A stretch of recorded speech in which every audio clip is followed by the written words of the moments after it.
Welcome back to HonorTube, and as you've seen on my YouTube site, I've been doing match reviews, but as I said in my welcome video, that I will be doing some opinion pieces. So this is going to be my very first opinion piece here on the HonorTube YouTube page, and I'm going to focus on the Ring of Honor World Champion Bandido.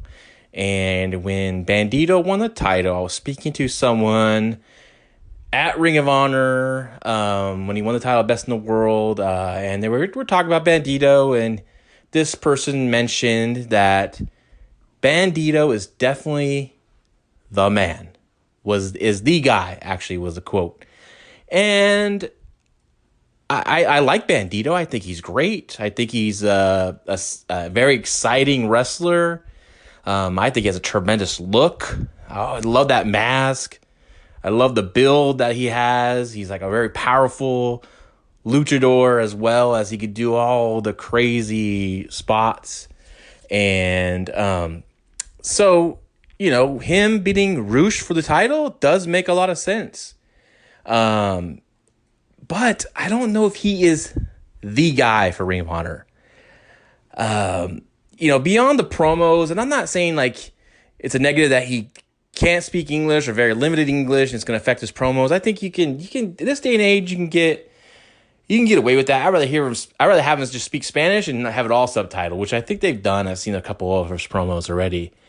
But you know, like, I think like his work is, like I said, he's exciting, but doesn't get me going for like, man, is he the guy that's going to not only he can wrestle exciting matches, a lot of spots with the luchadors and other workers of that type, but is he going to be the guy that's going to give you a fight versus a let's say Vincent, who just beat Matt Taven at Glory Bound in the cage match? He's going to be that guy to have that kind of fight, because he just, I mean, honestly, his punches are not that good and they're not that convincing, and the few times after the pay-per-view when he won the title that they featured him on television, I haven't seen Bandido had that aura about him being the guy. I think he's a transitional guy, really. I think he is. I don't think he's a guy for long term. And maybe this is because like when he won the title at Best in the World over ROH, you know, the match was good, but in the end it was a slip on the banana peel kind of finish for Bandido, and at the end, ROH just ends up beating his ass and leaving him just laying there as the pay-per-view goes out the air. And instead of like giving the moment to Bandido and have the, you know, do something, the streamers falling, just, you know, that some kind of big celebration, you're crowning this new champion, the pay-per-view ends and it's just Bandido getting his ass kicked. And, you know, that's part of ROH. You know, ROH is a main event luchador, a top star there. Bandido's still the young guy to him.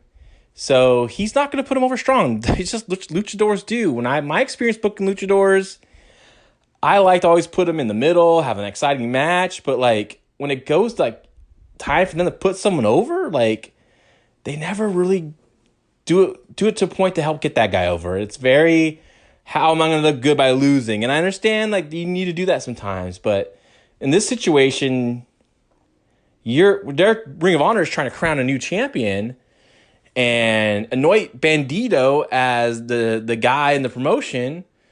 It should have been a more convincing win by Bandido. It wasn't. And so maybe that part of it left a bad taste in my mouth. But going forward, I just don't see, unless they're just going to put him in exciting matches with people that can go through his style, what's that main, is that money drawing style though? Like that's fine for the middle of the card, right?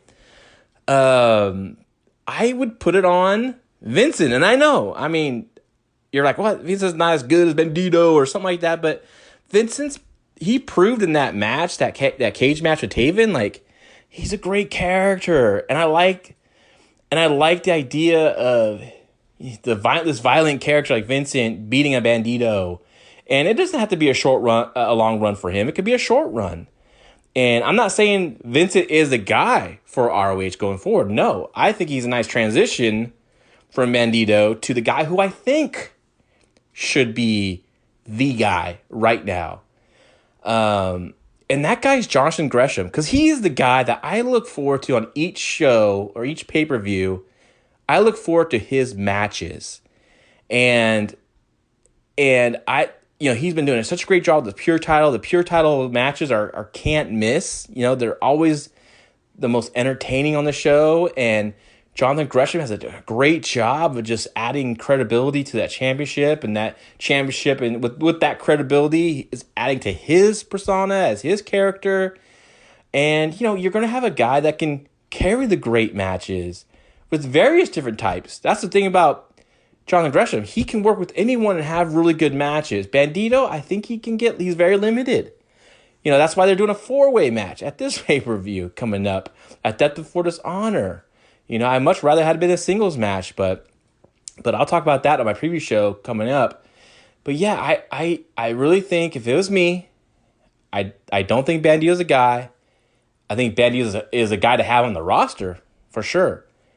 And I think I would get that belt sooner than later on Jonathan Gresham and work with Gresham there on as your champion. And then when you start getting new talent in, who knows, can come down along later. But man, there's so much stuff you can do with Jonathan Gresham as champion. A great series of matches with Jay Lethal. They've already had a couple and they've been really good. And I think you need a guy like Gresham who's going to put that great match on top of the card again in Ring of Honor. And that was Ring of Honor's calling card forever. That's what people went to Ring of Honor to watch wrestling, because they knew they were going to have great matches. And they need to get that buzz again of great matches. And it all starts with the World Championship match. And I think you put that belt on Gresham, he'll deliver each and every time, and then replenish your stock with all these great free agents that are coming on the market, like a Jonah Rock forming as Bronson Reed, or it's nice additions. They put Jake Atlas and Taylor Rust on the card, but you start adding, and then you can maybe find that next guy. But I think for right now, man, I'm going to Jonathan Gresham. So this is not like I hate Bandido, nothing like that. I like Bandido a lot. This is just what I think as when I watch as a former booker, as my experience in wrestling when I examine talent and decide who should be the guy to go with. Like I said, I like Bandido. I like him on the card. I just don't like him in the main event. I think he's fine for a challenge and lose, but I don't think he's the guy you're going to say, hey, you put him on top of the card, Bandido as champion versus whoever, and people are like, I got to see that match. I don't think he's that guy. So again, thanks for listening. Thanks to all the people that have been subscribing and sharing the YouTube page. I really appreciate it, and I'm looking forward to the pay-per-view this weekend, and I'm definitely going to have a match-by-match video reviews of those, and I'm looking forward to it. So thanks again.